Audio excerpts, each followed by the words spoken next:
Hello. Hi. I'm Kathleen Raven Wildwood, and I am the founder and director of Wildwood Institute. And I've been teaching and practicing herbal medicine since 1996. I offer herbal apprenticeship programs, holistic health consultations, and high-quality, locally grown herbal products grown without pesticides. The Madison Herb Society has their keywords on their website as herbs and herbal education, because that is my passion, is herbal education and helping people to reconnect to nature. And at Wildwood Institute, I bring the plants to the people through herbal products, and bring the people to the earth through herbal apprenticeships and other classes. I teach herbalism from the 4 directions of information: herbal traditions, the science of herbs, personal experience with herbs, and intuition, with nature at the center of all of those. So today I'm going to educate you on a few really important herbs for COVID times, and share a few of my products. So I've got some flu and cold tea, and some immune builder, and some divination tea. I've also got acid calm, sad relief, all kinds of things. But the first herb I want to talk about is bone set, or a Eupatorium perforatum. And this is bone set, and yeah, and it grows very easily. It's a prairie plant. We grew a lot of it this year. It was nature's way of saying, you might need some of this year. So yeah, we use the above ground parts when they're flowering and dry them as a tea, or you can also use them in a tincture. The common name of bone set came from its use during the breakbone flu of 1817, because one of the things that it helps with is this awful achiness that can come with the flu. I'm sure some of you know that. And also if there's deep muscular pain or nerve pain in the back and limbs. And it also normalizes fever and helps clear mucus congestion. And it's antispasmodic, which can help with coughing, especially a barking cough. It's good for a slow recovery from virus infections. Let's see, is there an echo? Let's see, I'll stop. So let's see, it's good for slow recovery from virus infections, respiratory congestion with difficult expectoration, and aching in the chest with restricted breathing. Doesn't that sound like some of the symptoms of COVID? It's also an immunostimulant. Traditionally, it's prepared as a hot tea, and it's very bitter. But somehow when people, have the flu and they're really achy and they have that barking cough, they're like, wow, this stuff is pretty good. And they can drink cups and cups of it. And some people do use a tincture. And I should mention that bone set is for occasional use as needed for a couple days or a couple weeks, but it's not supposed to be used every day through the whole winter. It's not so much a preventative, it's something that you can use to, while you're having some symptoms. I had a former apprentice who had COVID in April, and she and her daughter had both had positive tests, and they drank bone set tea throughout it and felt like it really helped. And they both have fully recovered. And bone set, we don't have any science on it yet because it's not popular enough. But the traditional information that we have and the personal experience I've had with it, and the personal experiences people have shared with me, have shown me that bone set is a great herb for certainly some kinds of flu. And it is the main ingredient in my flu and cold tea. Let's see. The second herb I want to talk about is elderberry. Now, some of you might be familiar with elderberry. And this is a North American herb. And here is some elderberry tincture I have made, that beautiful purple color. Yes, so I actually use the elder flowers as well, but today I'm just going to talk about the elderberry. So you harvest the berries when they're ripe, and then dry or tincture them, and you can make the dried berries into syrup or other remedies. And I have a cough syrup that has elderberry, mullein, and wild cherry bark in it, and it's fabulous, and it tastes good. So for those people who are reluctant to use herbal medicine because it doesn't taste good, here's something that tastes good. So again, some of the great forms to take it in are a syrup or a tincture. Those are both effective. And I also have elderberry in the flu and cold tea as well. So it's a North American herb that has been used traditionally. It goes way back in the literature. It's been used for colds, flus, and fevers, but also bronchitis, asthma, sinusitis, and of course, many other things. A lot of people think that herbs just do one thing or work on one body system like the immune system, but actually most of them work on many other body systems as well.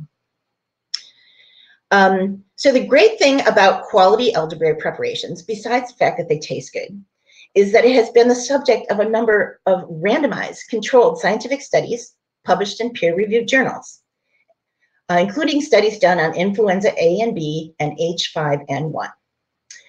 And what we know from those scientific studies, some of them have been done with people, some in the laboratory, some on animals, but in the laboratory, every coronavirus that has been tested against elderberry has been killed. So we don't have any evidence yet that elderberry works on the coronavirus, but its track record with a number of viruses is pretty good. The other thing that gives me confidence in using elderberry is that what we know from the science about the way it works makes me feel like it's worth having it in your apothecary. Specifically, it helps deactivate or disable the spikes that the virus is used to invade cells. Probably everybody's seen a picture of the COVID virus with those things sticking out. The elderberry helps to deactivate and make sure that the virus doesn't get to poke into the cell. So you can use elderberry as an immune tonic over time, but you can also use it if you're concerned, if you're exposed to or possibly exposed to COVID, or if you're a healthcare worker exposed daily.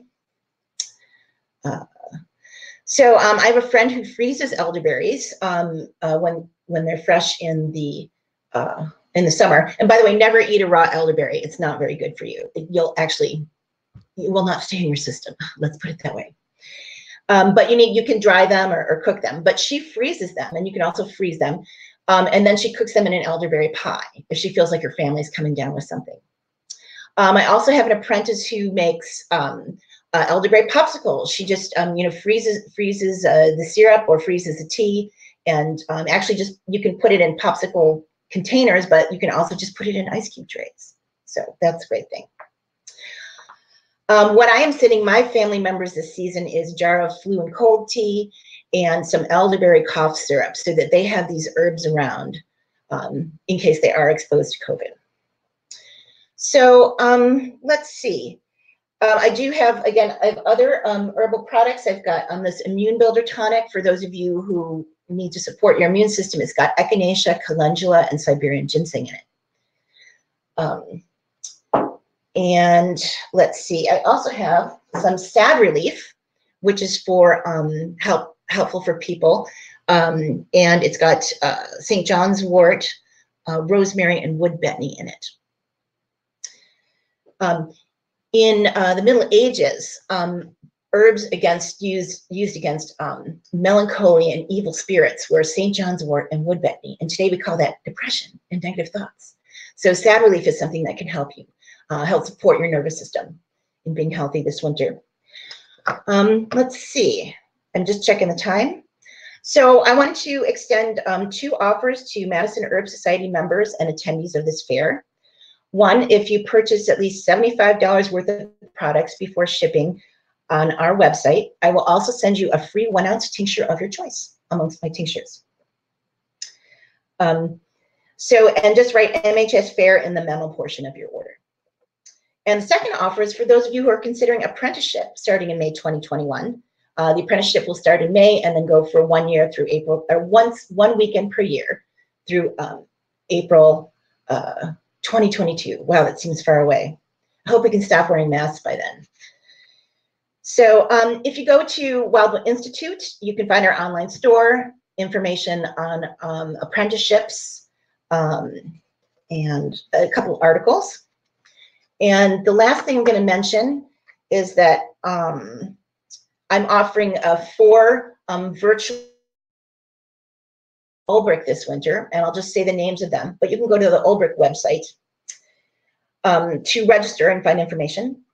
Actually, on my website too, but register at Ulbrich. Creating Resilience in the Time of COVID-19 with Herbal Adaptogens. That's in January. On February 4th is So You Want to Be an Herbalist. March 2nd, plant-based healing for the heart. And April 1st, rejuvenate yourself with spring tonics. So I think that's my time. And it's been great to talk to you. So anything else? Any questions?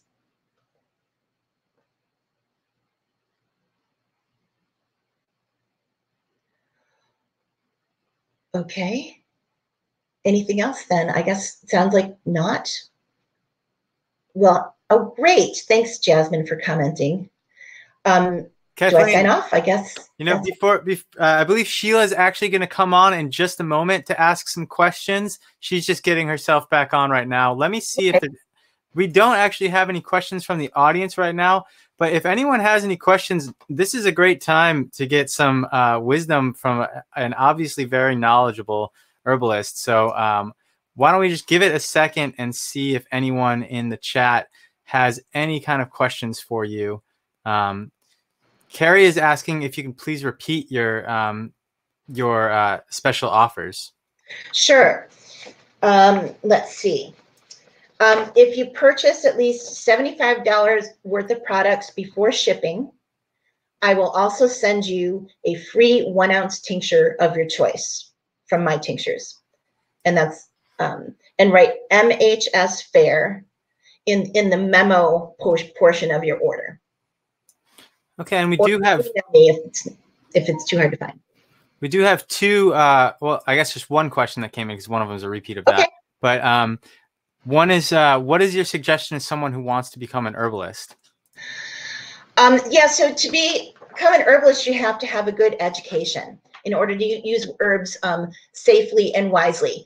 Because you can learn bits and pieces there, and you could have studied botany in college and gone to some herb walks. But you really want to get a great foundation in understanding herbal medicine. You need to study.